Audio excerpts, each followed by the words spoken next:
Hilton. He joined the Department of Employment and Labor in the year 2005. He holds a degree in engineering and serves in various offices within the labor over the years, which included Cape Town, Durban, and Mpumalanga. He is now based at the head office in Pretoria and holds the position of the deputy director in the construction office. He is a construction specialist and he writes articles for the South African Council for the Architects on a quarterly basis, which is published in their newsletter.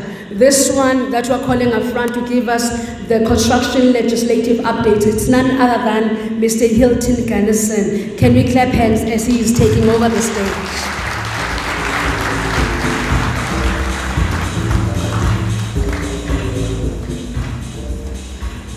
Thank you, Program Director, for that warm welcome.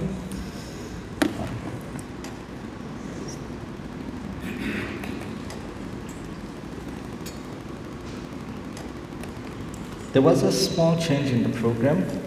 Our Deputy Director General will come in towards the latter part of the day to give us the keynote address. So we swapped that details on the program there. I just want to beam my presentation.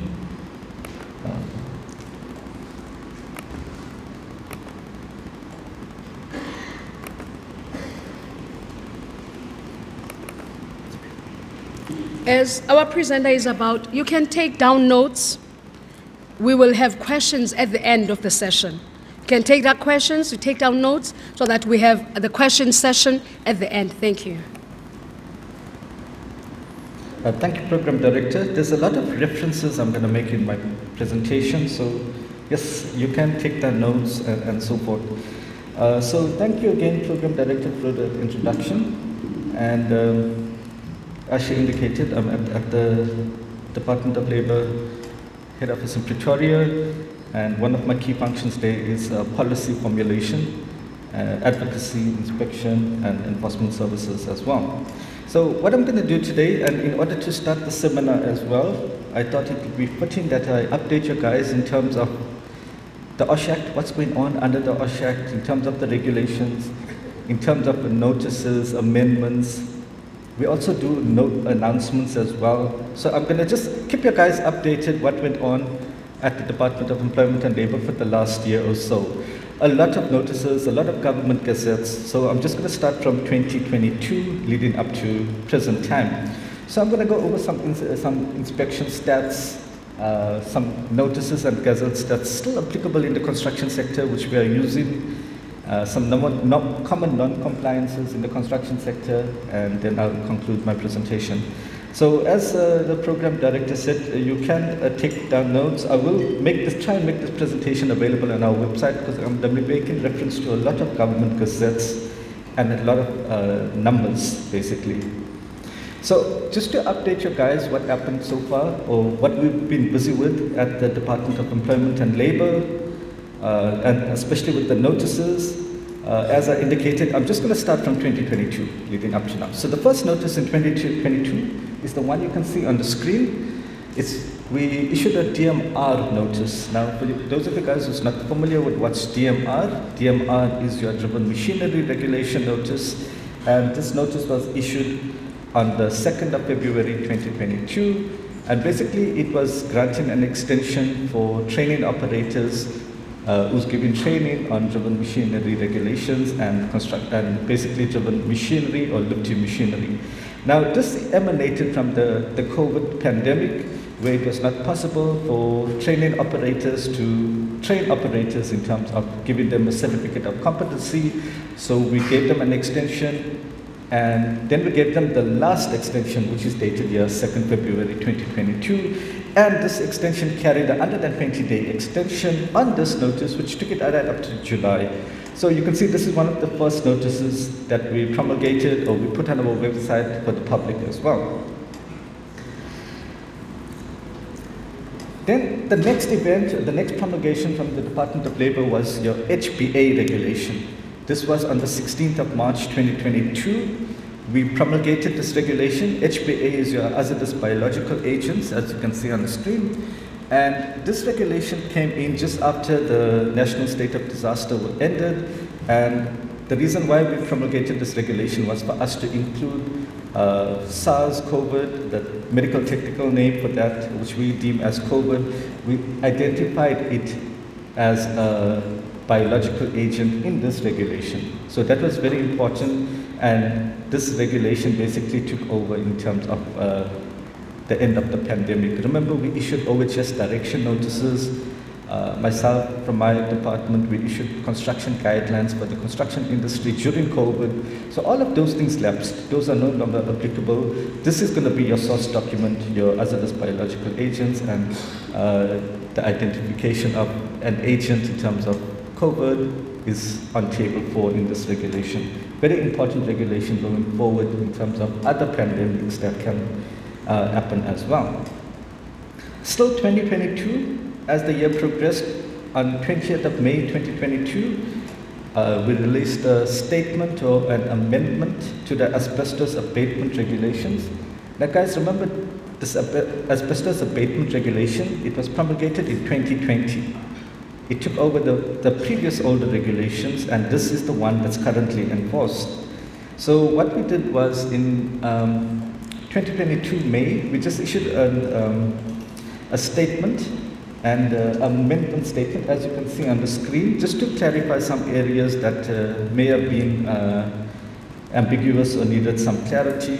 And we added the term under your OEL asbestos for asbestos, especially when you're doing measurements. As you can see, they underlined in the bottom, we inserted that over a continuous period of 4 hours. So that was not there in the 2020 regulation. So guys, I want you guys to understand, you must read these amendments with the regulation.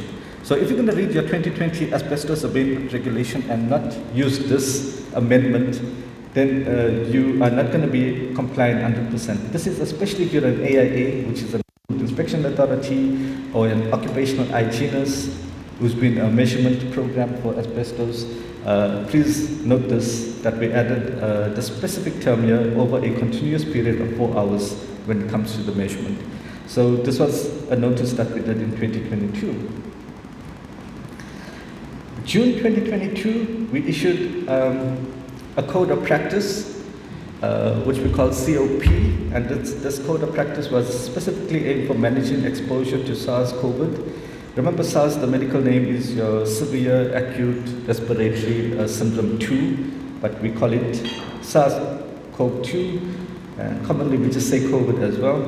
So we released this on the 24th of June 2022, and it's specifically dealing with this biological agent. So remember, if we have another pandemic and there's a new biological agent that come about, the department can release another code of practice. So this is a very in-depth document which you can use to control. Remember, COVID is not over, it's still identified, people are still getting diagnosed with COVID, and it has to be still be managed. So this is your source document and your code of practice, and there's your government number there. You can actually Google these documents and get it. All you have to do is just take down the government number and you'll be able to find it on the internet as well. So this was released on June. There was some correction notices on this as well, but the final release was on June 2022. Then in July 2022, we as government, we released another document. As you can see, lots of documents. It's very important for you guys to know these documents because it makes reference to what you guys are doing when you come to us for applications and so forth. Now, this is your schedule of fee document we released on the 29th of July 2022. Remember, if you guys are electrical contractors, you come to us, you'll apply for to be an electrical contractor, there's a small fee that you pay. So we revised that fee structure. And we included some other components as well. So if any one of you guys are agents or clients and you come to us and you apply for a construction work permit, there's now a fee attached. You pay a fee to apply for that permit. So a lot of people ask us, where is this coming from? And some of our clients or some of you guys want a document to be referenced, where is it coming from? So this is your source document where these fees, when it was promulgated, what are your fees attached for each service and so forth. So this notice number is 2317. Again, you can find this on the internet as well, and it's an in-depth table about our schedule of fees and how much each application or service is attached to that as well. So still in 2022, you can see a lot of things happened in 2022. So there was an announcement that we made from the Department of Employment and Labour. This was done on the 15th of August 2022, and we put this announcement on our website as well. And this is just an announcement, it's not a notice. So what we indicated there that the Department of Labour, our OEL is your occupational exposure limits, it's now in the German database. Right? In that space, it's a very big factor. It's like an achievement for us as South Africa as a country. And why is it important? It's because this database, it contains a collection of occupational exposure limits for hazardous substances gathered from 29 countries. And South Africa is the first country to be included in this German database. This database is very important for us to compare how other countries are determining their OEL limits, and for us to also benchmark in terms of countries as well. So after delegation from our office, the German department accepted our application to put our data in that database as well. And the good thing is that database is accessible to everyone from the public, obviously from South Africa. There's a link, you can click on the link, you can look at our OEL limits, you can compare it to these 29 countries. Some of these countries on the database includes Australia, Canada, Japan, and so forth. And we can benchmark and make recommendations to us how to improve or review our OEL limit to international standards. So there's a link there, and this notice or this announcement is on our website as well. So if you're in that space, the occupational health and hygiene space, you're dealing with chemicals and so forth, it's a good source document that's available to us from basically August 2022. Again, another document. Sorry guys, lots of documents. We were really busy last year, 2022. So another document that we released was your National Code of Practice for Electrical Machinery in Hazardous Locations. And this is your regulatory requirement for explosion protected apparatus.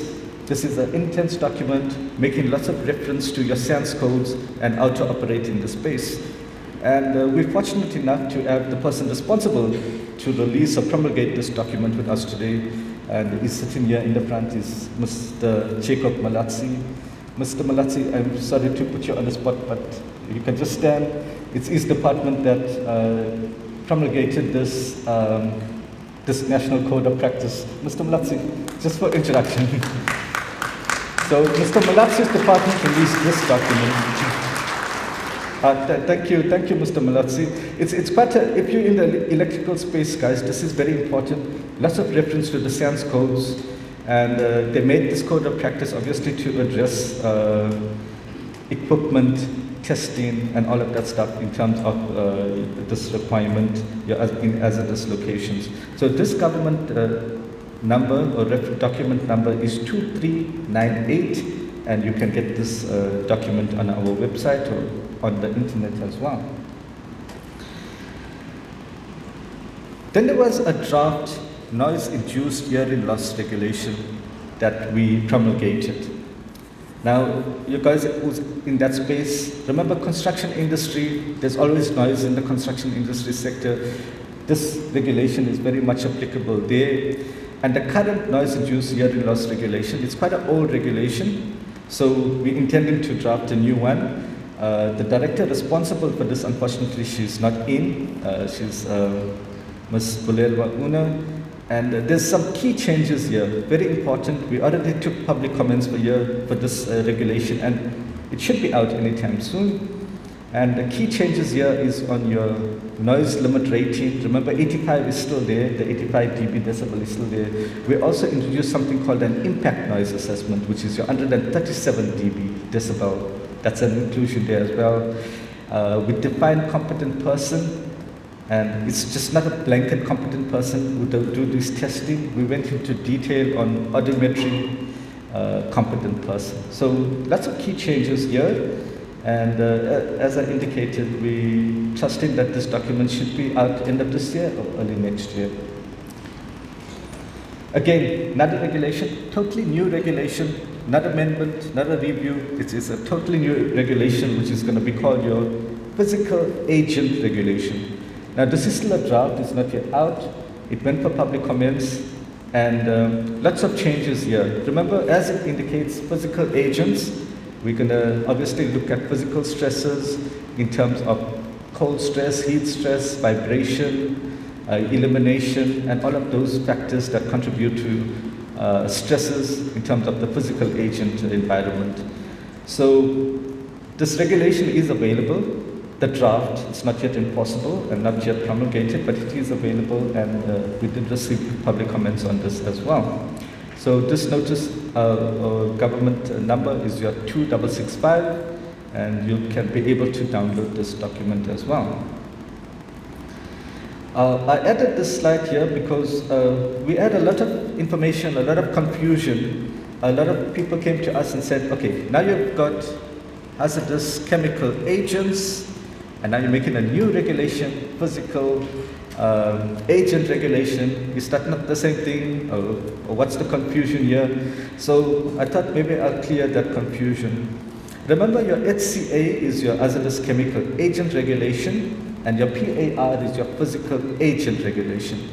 Now your HCA, which is your hazardous chemical regulation, that replaced the old hazardous chemical substance regulations. Remember, we used to make reference to that regulation for a number of years, and in 2021 we released this new chemical agent regulation, so please note that. And then in terms of PAR, this is a totally new regulation. It's not to be confused with your hazardous chemical agent regulation. It's totally new. As I indicated, it's addressing physical stresses, and in terms of that space, especially it's applicable in the construction environment there as well. And then as you can see on the screen, we no longer name hazardous chemical substances. It's now called hazardous chemical agent. Now why it's done? This is to benchmark in terms of international standards as well. So hazardous chemical agent means a GHS aligned chemical agent as provided in Annex 1. GHS, what is that? It's your globally harmonized system, again international method for classification and labeling of chemicals, and you can see we moved into that space of labeling or defining our hazardous chemical agents. Annex 1 is on the regulation. It lists all of these hazardous chemical agents, and very informative there. So guys, there's the difference, right, between your hazardous chemical agents and your PAR. Remember, the physical agent regulation, PAR, is still a draft, and that as well should be promulgated soon. It passed all the processes, and it's just a matter of printing and getting the minister's signature on that. Still 2022, you can see a lot of documents we released, and why are we iterating this? It is a construction seminar, information sharing, because when we do inspections, we go on site. Some of the guys are not familiar with these amendments, and you cannot read the regulation alone without these amendments if there are amendments existing. Like this one, this is the one on the screen, Government Notice 2693. Now this is an amendment to your hazardous biological agents. Remember at the beginning of my presentation I indicated in March we released this hazardous biological agent regulation. So there were some ambiguous terms or some terms that needed clarity. So on the 31st of October 2022 we released this amendment notice just to clarify that. And we basically tweaked up the definition of vulnerable worker. Table 4, we made some changes there as well. So if you're in the space of HBA, please guys go through this amendment as well.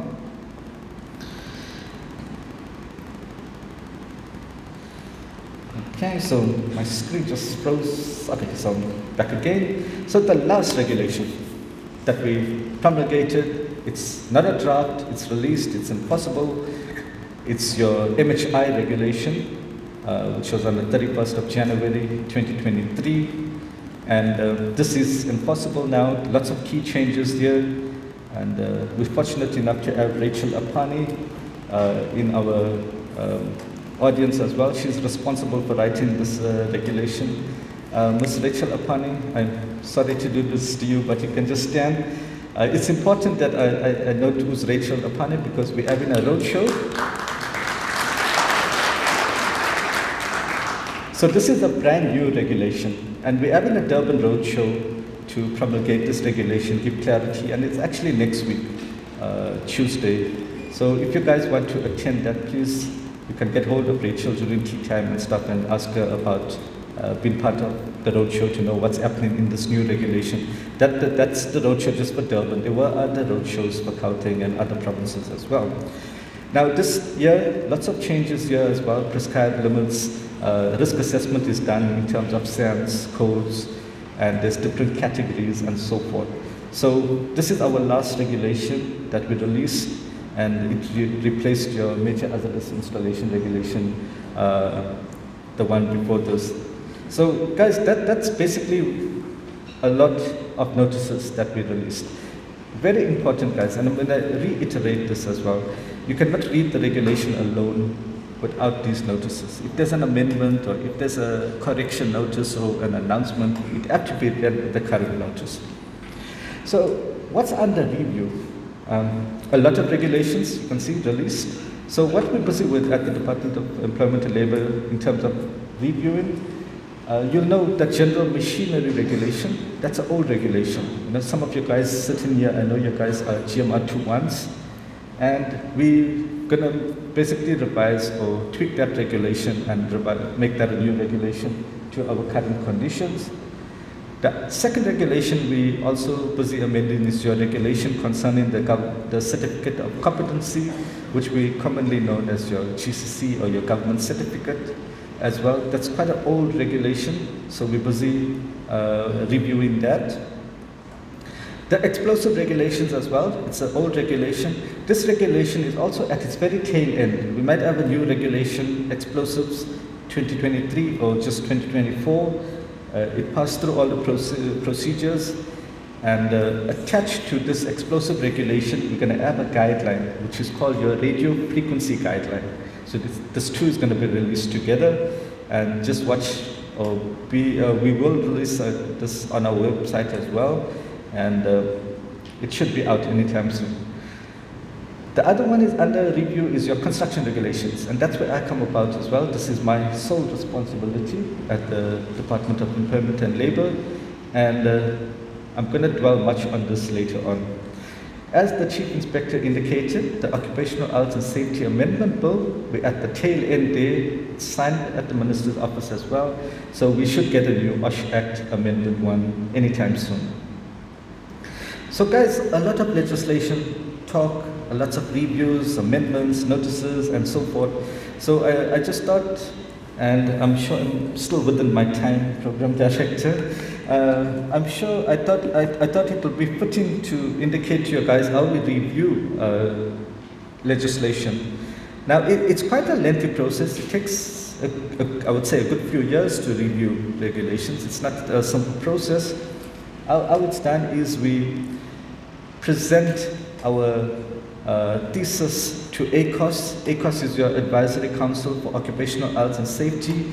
Under the OSH Act, if you look at Section 3, it talks about this council, and this council advises the minister.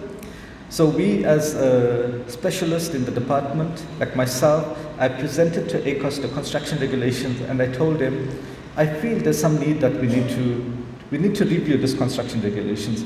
I have a problem with your construction 8.1, your 8.7, your 8.8, and I went into detail of why I feel I need to review the construction regulations. So they went through it, they gave me the thumbs up, they said, Mr. Ganesen, you can go ahead with it. And how it works after that, I form a technical committee, ACOS approves the technical committee, and then the technical committee reviews the regulation. Then there's a lengthy process after that, but for the purpose of today, it's just to show you guys how we start and what prompts us to basically review legislation. So in terms of the construction regulations, I've got approval to amend it. It's a very early approval. I'm at the very beginning to start this process. And I know most of you guys are wondering, who's in my technical committee? Can't you guys come and sit in the technical committee? So if you have your regulation in front of you, if you look at construction regulation 31, It's just a copy and paste from the legislation. You'll find it there. This is who's made up of my committee. So as you can see, it's not. I do not thumb suck or say let's get person A, person B. It's a legislated technical committee that's formed. As you can see on the screen, just for example, if you look at Construction Regulation 31C, it says that the committee must have 2 persons to represent the Department of Public Works, 1 each designated by the Built Environment, which is your CBE, and a person that's from your Construction Industry Board, which is your CIDB. So those are some of the examples of who needs to sit in the committee. If you look down at F and G, it talks about employer organizations. They must also be in the committee. Employee organizations, unions, officials as well, they must also be in the committee. So today being a construction seminar, we're fortunate enough, we do have CBE here, we've got CIDB here as well, we've got the lady from the Department of Public Works, the director, we call seeing her in the morning as well. So we've got all the parties that make up the technical committee and the construction industry as well. So what I want to tell you guys, whether it's directly or indirectly, you are represented in the technical committee. Remember, at some stage, we have to streamline this. We have to have a committee, but it actually has only a certain number of members. So it's streamlined in that fashion. And then for employer organizations, we do have MBA sitting in there. We've got SAPSEC, union officials, we've got NACTU, PICAU, CIDB is there as well, and so forth. So the technical committee, I've got Mr. Neil Ensland here. I'm not sure if any other committee members are here, but Mr. Ensland, sorry to put you on the spot. Can you please stand? He's representing employers. So if any one of you guys are employers, so again, if any one of you guys are employers, information coming to the technical committee will come through either MBA or through SAPSEC. The guy from SAPSEC couldn't be here today. So that's how you guys are represented. So again, I'm going to iterate, you guys are represented in the committee, indirectly or directly. Whether you're an employer, employee, whether you're a client, there will be somebody that represents you in the committee. So as you can see, a lot of legislation talk, a lot of shift in legislation. So this is just a graph that I did in terms of to show you guys how legislation is changing over the years. And you can see from 1993 right up to 2020, whenever we changed regulation, whenever we reviewed regulation, we started introducing statutory bodies, AIAs, competent persons, registered persons, and we're going in that fashion, and it's not going to change. So my advice to you guys here, if you're in the construction space, register with your relevant council, become a competent person. If you can become an AIA, become an AIA, and so forth. So that's very important in that space. So my chief inspector did indicate we did 109,000 inspections, and I did have this in my presentation as well, Chief Inspector. Thank you for mentioning that.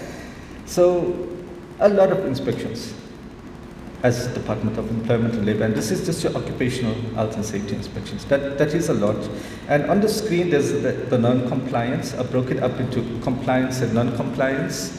So you can see we've got a 35% non-compliance and a 65-odd percentage compliance there. So that's how we are looking at in terms of statistics, in terms of our inspections. And the question that you guys always ask our technical committee as well, they'll always ask us, what happens to these non-compliance? We don't hear of them. What's going on? So remember, it's quite a process.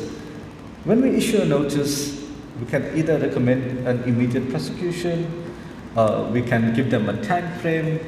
That time frame, they are allowed to apply for an extension to comply with that notice. Then we do a follow-up.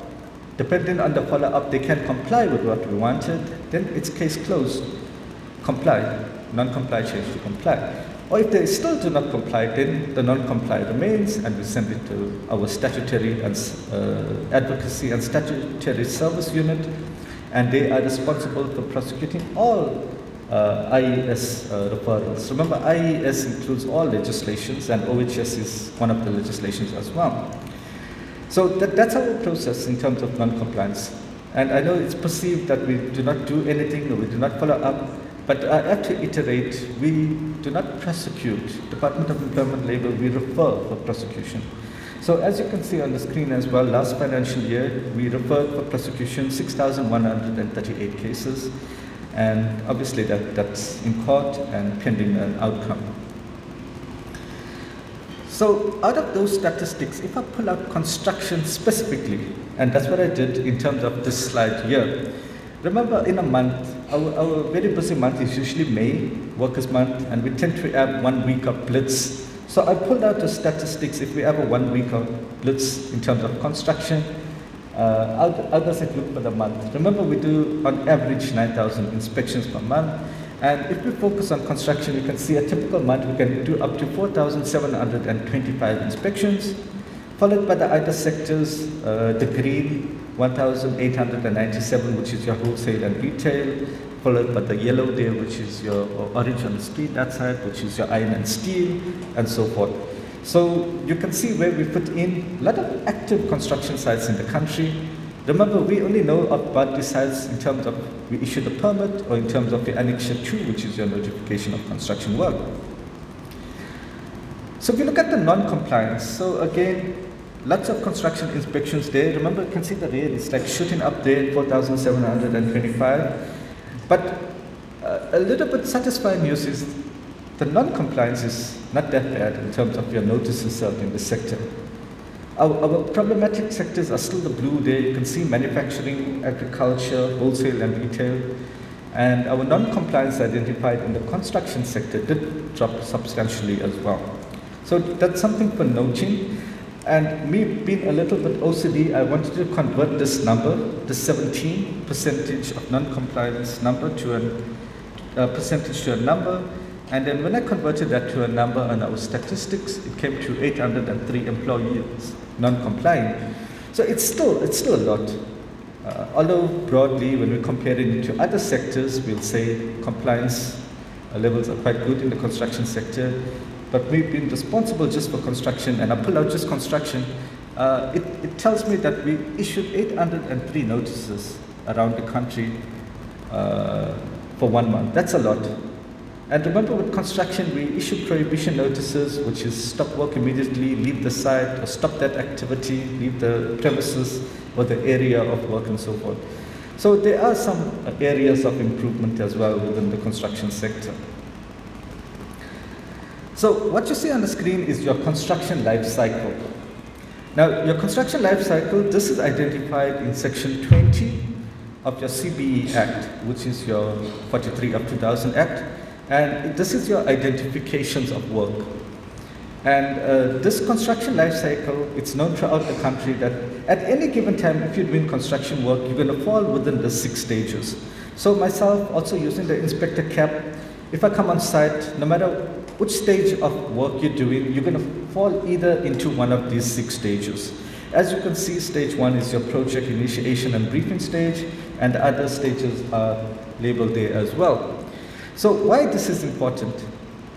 And this is not only for the construction industry. If you look at the columns on the top, and specifically these columns here, you can see these 6 councils, which is your SSCP-CMP, then your SACAP, your Architect Council, your Quantity Surveying Council, your EXA, which is your Engineering Council, and your Property Valuers Council as well. Now remember guys, we got Department of Public Works on the top. Under Department of Public Works, we've got CBE. CBE is your Council for Built Environment. And then we have these 6 councils. Very important to make up the construction industry. So if any one of you guys are an engineer or professional engineer, you're going to be obviously registered with EXA. And this also falls under the construction life cycle. And remember, again, if I use EXA as an example, if you're registered as a professional engineer and you're doing design work on a construction site, you need to know which stage you are basically doing your work in. So that's very important because these stages get subdivided and it's clarified in your scope of work as well. So let's look at the first column, your SACAP, your SSCP-CMP, and we're fortunate enough to have the executive manager here today, and she's presenting today from SSCP-CMP as well, and should give you an insight on the council. So what I want to say about this council, they've been registering people or professions long before the construction regulation 2014. So that became a perceived notion that SSCP-CMP just came about from 2014. The council was always in existence. They were always registering, around about 1999, 2000, they were registering professional construction managers, the one you can see right on top of the screen. Let me just put my cursor there. PRCM, this is your professional construction manager. They register that. Then they also register professional construction project manager. And then this is in terms of the construction regulations. They register professional construction health and safety agent, construction health and safety manager, construction health and safety officer. And guys, please note, there's no such thing as a professional construction health and safety manager. We see that appointments on site. Your 8-1 appointment will say professional construction health and safety manager. There's no such a person. So just take note of that as well. So that's very important in terms of your construction appointments, your 8-5, and your agent appointments on site and so forth. So guys, I know I showed you all a lot of documents, but it just never ends, a lot of paperwork. Another document, government number 1181. Now this is not our document, this is the Department of Public Work document. And it was released on 20th of September 2019. And this document talks about your scope of work for categories of registration of the project and construction management professionals. This is technically your SSCP-CMP.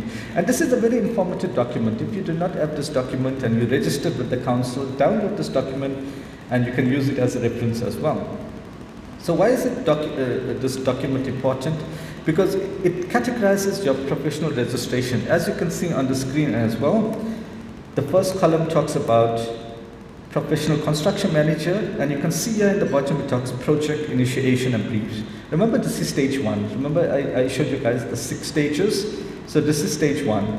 Then they make reference to the professional project manager, construction health and safety agent, construction health and safety manager, construction health and safety officer, and so forth.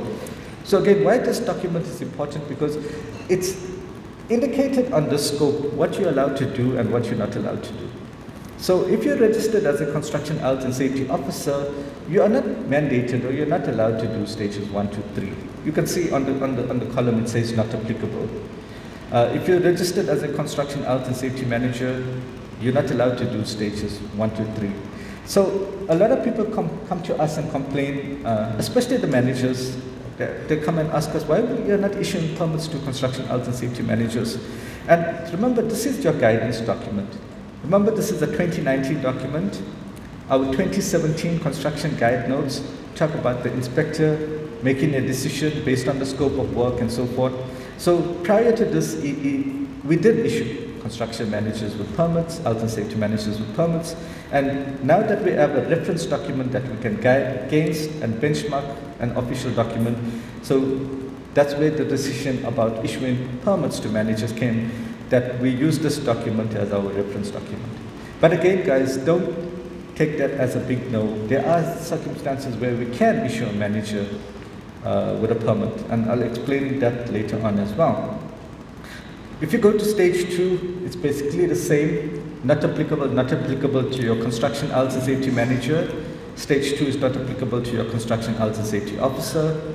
Stage 3 as well, not applicable to your construction health and safety manager. Stage 4 again, we're looking at basically, guys, these last 2 columns here. You can see not applicable. So when you come to stage 4, you can see all professions are applicable. And stage 4, you know, is your tender document and procurement stage. And this makes everybody basically active, or their scope becomes active in terms of stage 4. But when you look at stage 4 as well, also note, like if you look at specifically, I'm going to try and put my cursor there. If you look at your construction, professional construction health and safety agent, if you look at stage 4, 4.1, it says that guy's scope should say, basically it says attend design and consultation meetings. And then we move over to 4.1 of the second column, which is your construction health and safety manager. It's not the same thing. It says that guy should attend and participate in tender clarification meetings. And then it differs for safety manager as well. So the emphasis here is on design work. So there is a very rare circumstances, and there's always ifs and buts and terms and conditions. If the construction work's got less to no design work, then there's nothing stopping us from issuing a construction health and safety manager with a permit. So please note the difference. I know a lot of you guys get frustrated with me because it's hard for me to give a yes or no answer. But if you go buy a car, buy a cell phone, you sign a lot of documents, there's always those terms and conditions and the ifs and the buts. And it's the same thing with legislation as well. So please understand and note that.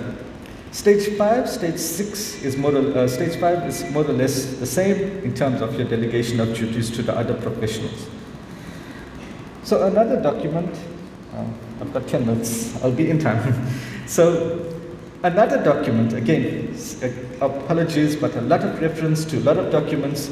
This is the 2018 document released by the Department of Labour, the Chief Inspector then. And this document talks about a 3-1 exemption. It's your construction work permit exemption. So guys, please note that this is a 2018 exemption and it's still applicable now in 2023. So if you're reading your construction regulations and you look at construction regulation 3 without this document, then it's going to be totally incorrect. And those are some of the inquiries we get coming in. If we read the regulation, it talks about 13 million, and we get those complaints coming in. I'm doing a project over 30 million rand. Do I need to apply for the construction work permit? Misaligned, you have to read it with this document. So in 2018, and again, still applicable, we said you only apply for a permit if it's going to exceed 365 days. And another condition was there if it involves more than 3,600 person days, or if the tender value limit is grade 7, 8, or 9 of the CITB grading. So this 3-1 exemption must be read with 3-1 on your current act. Again, another document, notice number 357. This was signed by the Minister of Public Works in 2019. Now this document was basically a revision of your CIDB gradings. Remember, we at Department of Employment and Labour, we do not control those gradings. Right? It's done by the Minister of Public Works, and he revised the gradings last in 2019. Now, if you look on the screen, we talk about the limit when it comes to grading. Now, if you scroll or if you look specifically, as you can see, grade 7, right, that is our key factor here when it comes to applying for permits. The limit or the CIDB grading for grade 7 was 40 million rand. And when the revision came in 2019, on the top you can see proposed adjustments. It's now 60 million rand.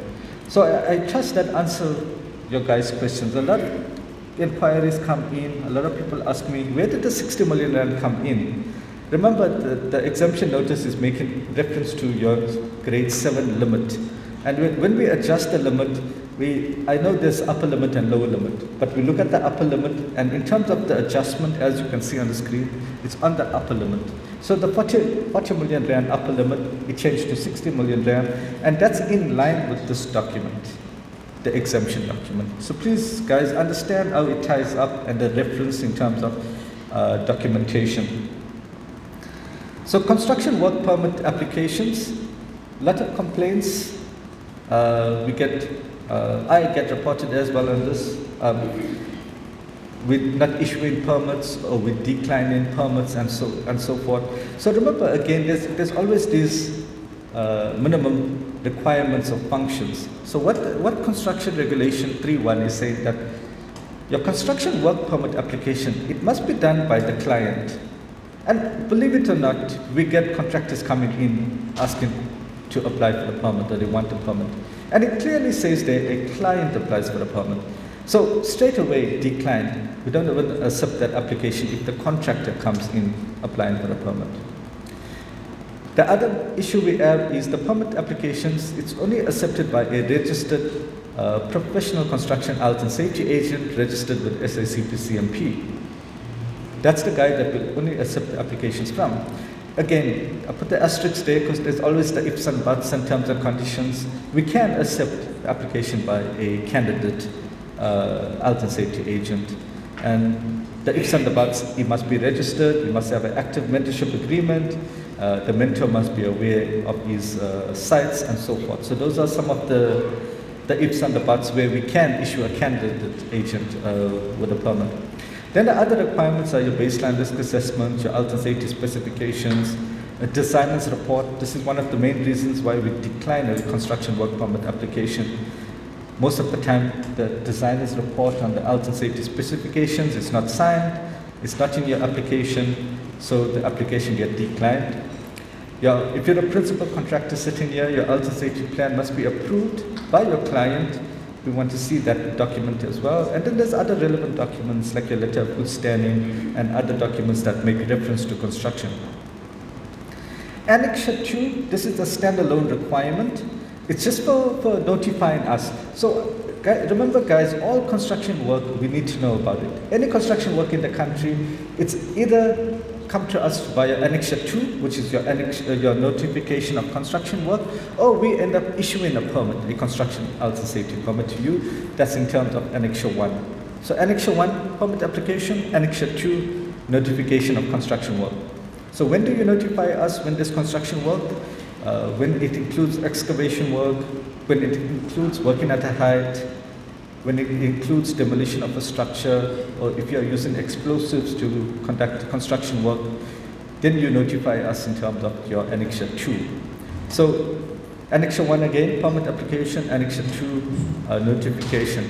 Note, we removed, remember the 2003 construction regulation, we spoke about a 1 meter excavation, we spoke about a 3 meter height. We removed those numerical values as well. It's more risk-based now in terms of the current regulations. CR5, lots of responsibilities there. Obviously, for the sake of time, I'm not going to be able to go through all the duties of a client. I just want to touch on the red, which is your CR means construction regulation. So in terms of reference, this is your construction regulation 51D, and it says that the client, to ensure that the designer takes health and safety specifications into consideration. Remember, this is one of the areas why we always decline a permit, and this is your legal reference why we are asking for it. So very important requirement if you're a client and if you're a designer as well. So we're still on client duties. The next important one there highlighted in red is construction regulation 510, and what they say there is that the client must conduct periodical audits basically every 30 days. So if you're a client, you must conduct audits on your contractor, and there's some sort of notion that this only applies on a permit site. This applies on all construction sites. So something we notice as a technical committee as well, this is done on a permit site, but 80% of the time it's not done on a normal site. So this 510 is applicable on all sites. It's something to note as well if you're a client or if you're a PC. Construction regulation 6, lots of duties of a designer there. Obviously, for the sake of time, I cannot go through all. I just highlighted one in red, and that's the most important contravention that we issue. It's that when you're on a construction site, whether you're the client or the PC, your designer did not come on site to carry out inspections. Remember, this is a legal requirement. If you look at construction regulation 6, and specifically you look at G, it says that the designer, when mandated by the client, should carry out inspections. And if you're a professional construction health and safety agent, this duty automatically goes to you. So be wary of that. Read the old regulation in terms of the ifs and the buts and so forth. You'll notice that it's automatically delegated to you if you're a professional construction health and safety agent. Duties of a contractor as well, lots of duties applicable to a principal contractor. So for me, the one that I highlighted in the bottom, duties imposed on the PC, which is your principal contractor, by client applies to PC and contractor. So basically what I'm saying is your delegation. Client appoints PC, client audits PC.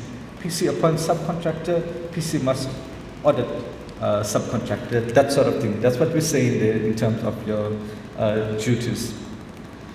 Construction management, very important regulation. 8.1 talks about a construction manager. Every site must have a construction manager. So again, guys, Very important, construction manager is just a competent person on site. We didn't specify anywhere on this regulation that he must be registered, he must have certain qualifications. We said he should just fit in the competent person definition. So this inquiry always comes in. Part of our amendment is to tweak this. We've got various views.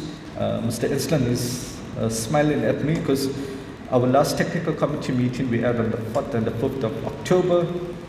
We spent a good few hours trying to tweak this and put it in a direction that can help the construction industry on a draft. So very problematic area there, who's the construction manager. But remember, the definition here is your competent person in terms of 8.1. 8.5 is your construction health and safety officer. Now here they specify registered with SACP CMP. So if an inspector comes on site for this specific appointment, we're going to ask for your SACP CMP registration. So note the difference. Then your construction supervisor 8.7. Remember, if you're a subcontractor, you only come on site in terms of 8.7, 8.8. Lots of complaints by big subcontractors. They feel that delegation or that flow is incorrect, and they come in as a 8.7 or 8.8. We should review that, and we are taking that into consideration. We're looking at how we can review that in terms of how the subcontractor comes in. Remember, you only come in on site through your construction manager, which is your 8.1. Risk assessment. Remember when I showed you guys non-compliance? This is one of the non-compliance areas we have. Risk assessment, don't get me wrong, it's always done. Most of the permit sites, we never have an issue with that. It's the 9.3 and the 9.4.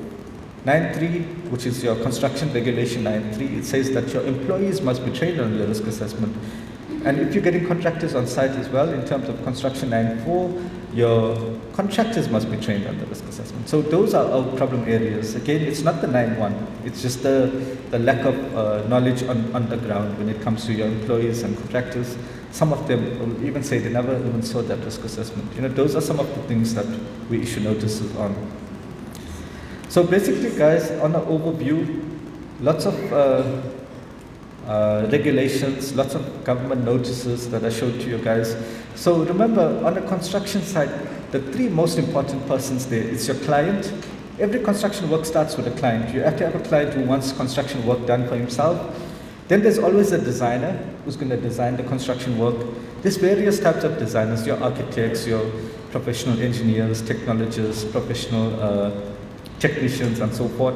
And then it's your contractor, your principal contractor who's appointed by the client. So lots of regulations applicable. Remember, construction is so vast. You've got your driven machinery, electrical facilities, pressure equipment, all of that falls, and it's applicable, depends on the type of construction work. So why I showed you this specific three columns and why I highlighted those in the bottom with red. Remember, I said client conducts inspections. So client, first column, you need to carry out inspections. Designer, remember I indicated children must slide, he needs to conduct inspections. Then your principal contractor as well, he also needs to conduct inspections. So guys, I want you to understand our frustration sometimes as inspectors when we come to your site. I know some of you guys report the inspectors to us saying that they're difficult and so forth. But look at it from our angle. We got the client who's doing inspections. We got the designer who's doing inspections. We got the principal contractor who's doing inspections. And then we come on site and we see the scaffolding on bricks. So, you know, understand from our side. So when we look at it at that angle, there's basically an area of non-compliance from all three parties, from the client, from the designer, from the principal inspector. And that is why we would stop that activity. We'll serve a notice and so forth. So very important to know your responsibility if you're a designer, if you're a client, or if you're a principal contractor. So guys, in conclusion, what I want to indicate to you guys that South Africa, we are a member of ILO. ILO is your International Labour Organization, and I've got this graph from ILO. They gave us this graph. They said it's internationally sent to all countries who's a member of ILO, and they made this decision or this graph based on their research and statistics. So as you can see on the y-axis is your number of incidents, and on your x-axis is your time. So what they're basically telling us, I'm going to try and put my cursor here. So what they're trying to tell us that if we want to introduce incidents over a period of time, X and Y axis, we need to have good technology, then your incidents will come down. And when you have good technology, we make in reference to engineering, equipment, safety, and compliance and stuff, then they said you'll bring down your incidents. As you can see, incidents will come down. Then they said further to that, if you have good systems, you can bring down incidents even more. And by good systems, we mean integrated health and safety, we mean certification, competence, risk assessment, and so forth. And you can see incidents really come down. If we benchmark it to your y-axis, incidents come down.